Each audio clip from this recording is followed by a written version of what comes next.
शेती प्रकल्प राबवत आहोत. त्या सेंद्रिय शेती प्रकल्पातल्या सोयाबीन प्लॉटला भगवान भोरे यांच्या प्लॉटवर व्हिजिटसाठी आलेलो आहे. तर आतापर्यंत आपण शेती शाळेतनं जे काही सांगितलेलं आहे बघ, बीज प्रक्रियेपासून ते आतापर्यंत आपण निंबोळी अर्काच्या पहिल्या फवाऱ्यापर्यंत, सुपर्णी अर्काच्या फवाऱ्यापासून ते एकात्मिक कीड रोग व्यवस्थापनापर्यंत जी माहिती दिलेली आहे, त्या संदर्भात काय अनुभव आलेले आहेत ते स्वतः शेतकरी आपल्याला सांगणार आहेत. सांगा बाबा, म्हणजे काय काय केलं? अनुभव म्हणजे फक्त पहिल्यांदा लिंबोळा अर्क मारला, नंतर दुसरं ते कोणती बाटली दिली दुष्परिणाम दुसरी बाटली एनपीके लिक्विड हा त्याचे ते फवारा एक दिलाय. तुम्हाला काय अनुभव आला बाबा?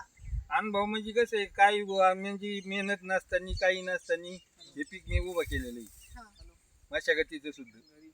आणि खर्च काय आला तुम्हाला? खर्च म्हणजे फक्त पेरणीचा आणि बियाचा आणि बाकी काही खर्च केलेला नाही. फक्त मध्ये आलो दोघं जण आम्ही नवरा बायको, पुढं मुढं कापड होतं उपटलं, मध्ये वारमेन तूर टोबून दिली प्रत्येक म्हणजे सगळ्याच्या वारमेन प्रत्येकाच्या असे.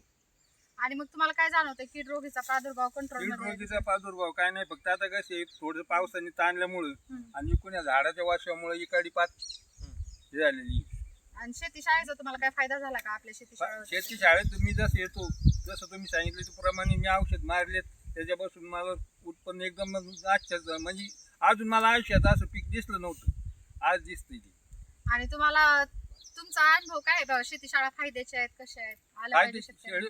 शेती शाळा म्हणल्यानंतर फायद्याचीच आहे ना, तुम्ही कारण शेतकऱ्यांना की काय 10 पैसे खर्च नाही करता फवाऱ्याचे औषधं दिले, सगळं ते करून फक्त आपण अंग मेहनत केली. ती वेळची वेळी मुलाला उभा राहून त्याला म्हणे चल फवारा मारून घ्यायचा, ते काटकसर करा, आज नाही उद्या मारू, म्हणलं नाही आधी फवारा मार, नसलं तुझ्या तुम्ही जातो म्हणे. म्हणजे जर आपण बघितलं की त्यांचं वय जवळजवळ 60 वर्ष असेल, पण प्रत्येक शेती शाळेला ते उपस्थित असतात. प्रत्येक शेती शाळेमध्ये आपण ज्या काही सेंद्रिय निविष्ठा सांगतो त्या पद्धतीनंच त्यांनी SOP आपली फॉलो केलेली आहे. आणि जर बघत असाल तर त्यांचा प्लॉट अत्यंत सुंदर पद्धतीने आलेला आहे. तर असंच बाकीचे शेतकरी सुद्धा जे शेती शाळेसाठी उपस्थित असतात त्या शेतकऱ्यांनी सुद्धा, जर प्लॉट लागत असलं तरी आपली द्यायची तयारी त्यांना. त्या बाकीच्या शेतकऱ्यांनी सुद्धा अशाच पद्धतीने जर शेती शाळेतले अनुभव प्रत्यक्षात आणले तर त्यांचा प्लॉट सुद्धा चांगला येऊ शकतो. धन्यवाद.